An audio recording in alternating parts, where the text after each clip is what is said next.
Last weekend Telugu film ఇండస్ట్రీలో 3 notable releases వచ్చినాయి. Vishwaksen funky ఒకటి, సంతోష్ శోభన్ కపుల్ ఫ్రెండ్లీ, అలాగే అర్జున్ గారు డైరెక్ట్ చేసిన సీతాపైన. సో ఫస్ట్ ఇక్కడ నుంచి మండే స్టోరీస్ అని చెప్పి ఒక సిరీస్ చేయబోతున్నాం. మండే స్టోరీస్ అంటే ప్రతి వీక్ ఆ వీక్ రిలీజ్ అయిన సినిమాలు మండే పొజిషన్ ఏంటి. ఆల్మోస్ట్ ఇప్పుడు మన సినిమా ఇండస్ట్రీ భవిష్యత్ అంతా 3 రోజుల్లోకి వచ్చేసింది, ఫస్ట్ వీకెండ్ లోకి వచ్చేసింది. ప్రతి Monday we will analyse what happen to the films last week అనేది చూద్దాం. సో ఫస్ట్ ఆఫ్ ఆల్ సీతాపైనంతో స్టార్ట్ చేద్దాం. అర్జున్ గారు వాళ్ళ అమ్మాయిని హీరోయిన్ గా పెట్టారు, కొత్త కుర్రాడు హీరో.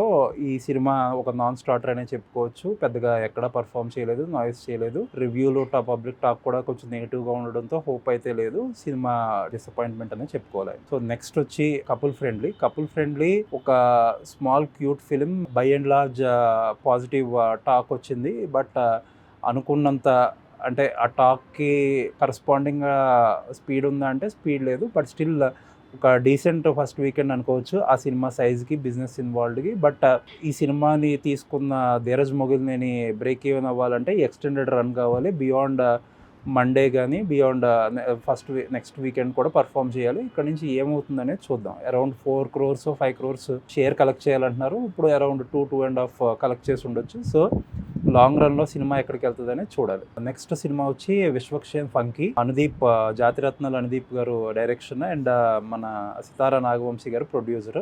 నాగవంశీ గారు చాలా కాన్ఫిడెంట్ గా చెప్పారు, అనుదీప్ స్టైల్ సినిమా ఇది, హిట్ కొట్టబోతున్నాం అని చాలా కాన్ఫిడెంట్ గానే మాట్లాడారు. రిలీజ్ మధ్యాహ్నం పెట్టిన ఒక ప్రెస్ మీట్ లో కూడా ఆయన అంతే అగ్రెసివ్ గా మాట్లాడారు. రివ్యూ రైటర్స్ మీద అయితే కానీ, లేకపోతే బాగా ఎడిటింగ్ ప్యాటర్న్ తో సహా డీప్ గా స్టడీ చేస్తున్న ఆడియన్స్ గురించి అయితే కానీ ఎంతో అగ్రెసివ్ గానే మాట్లాడారు. బట్ సినిమా విషయానికి వస్తే ఈ సినిమా మొత్తం అందరికీ హ్యూజ్ డిసప్పాయింట్మెంట్ అనే చెప్పుకోవచ్చు. ఎందుకంటే first day around 1.15 crore gross ఏదో కలెక్ట్ చేసింది.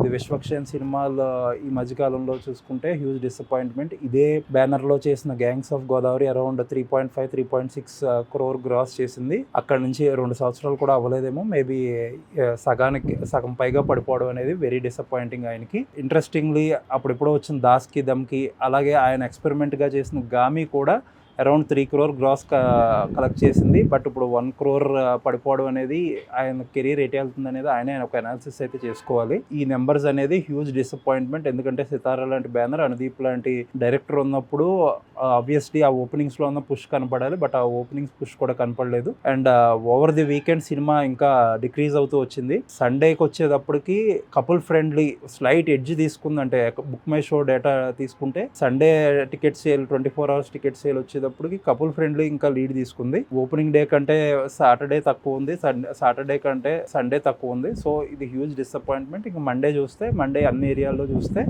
క్రాష్ అనే అనుకోవచ్చు. సో ఈ cinema huge disappointment. But luckily Nagavamsi గారి ట్రాక్ రికార్డుతో ఈ నాన్ థియేట్రికల్ ఆయన చేసే సినిమాల వల్ల నాన్ థియేట్రికల్ ఏదైతే ఉందో ఆ నాన్ థియేట్రికల్ సేల్ అవడంతో రిలేటివ్ గా కొంచెం తక్కువ రిస్క్ థియేటర్ మీద. బట్ ఏ రకంగా చూసినా ఈ రిజల్ట్ అనేది నాగవంశీ గారికి కానీ, అనుదీప్ కానీ, విశ్వక్షేన్ గారికి కానీ హ్యూజ్ డిసప్పాయింట్మెంట్ అనే చెప్పుకోవచ్చు. అండ్ అనుదీప్ విషయానికి వస్తే, అనుదీప్ ఆయన జాతిరత్నాల తర్వాత ప్రిన్స్ అని ఒక సినిమా చేశారు, ఇప్పుడేమో ఇది చేశారు. జాతిరత్నాల తర్వాత ఆయనకి సక్సెస్ రాలేదు. ఆయన కెరీర్ ఏమవుతుంది అనేది అనాలిసిస్ చేసుకోవాలి. ఆల్రెడీ రివ్యూస్ లో ఒక మోనోటోనీ అనేది సెట్ ఇన్ అయ్యింది. ఆయన రీఇన్వెంట్ చేసుకోవాలి. Off screen personality and on screen personality same ఉంటున్నాయి, ఆడియన్స్ కి ఇంట్రెస్ట్ కలిగించట్లేదు అనే రిమార్క్ అయితే వచ్చింది. ఓపెనింగ్ కూడా లేకపోవడం అనేది చూస్తే మేబీ అది కూడా ఒక ఫ్యాక్టర్ అయి ఉండొచ్చు. సో దీన్ని క్లియర్ అనాలిసిస్ చేసుకోవాలి ఆయన కూడా. నాగవంశీ గారు అనగనగా ఒక రాజుతో ఒక మచ్ నీడెడ్ సక్సెస్, ఆయనే సక్సెస్ మీట్ లో చాలా ఇది నాకు హ్యూజ్ రిలీఫ్ లాస్ట్ ఇయర్. ఎందుకంటే వరుసగా కింగ్డమ్ కానీ, వార్ 2 కానీ డిసప్పాయింట్మెంట్స్ తర్వాత ఆయనకు ఒక హ్యూజ్ రిలీఫ్ అని ఆయనే చెప్పుకున్నారు. బట్ అన్ఫార్చునేట్లీ ఒక నెల రోజులు కూడా అవ్వకుండానే అది దానికి ఇంకొక ఫెయిల్యూర్ రావడం ఒక డిసప్పాయింటింగ్ థింగ్ అని చెప్పుకోవాలి. ఈ సినిమాలు ఆల్మోస్ట్ రన్ ఇక్కడే కంప్లీట్ అయిపోవచ్చు ఈ వీక్లోనే. కపుల్ ఫ్రెండ్లీ ఏదన్నా హోప్ ఉండొచ్చు, బట్ ఎంతవరకు ఉంటుందో చూద్దాం. నెక్స్ట్ వీక్ సినిమాలతో అనాలిసిస్ చేద్దాం. ఈ బాక్స్ ఆఫీస్ ఈ సినిమాల ఫైనల్ రిజల్ట్ కూడా అనాలిసిస్ చేసి కొత్త సినిమాలతో నెక్స్ట్ మండే మాట్లాడుకుందాం.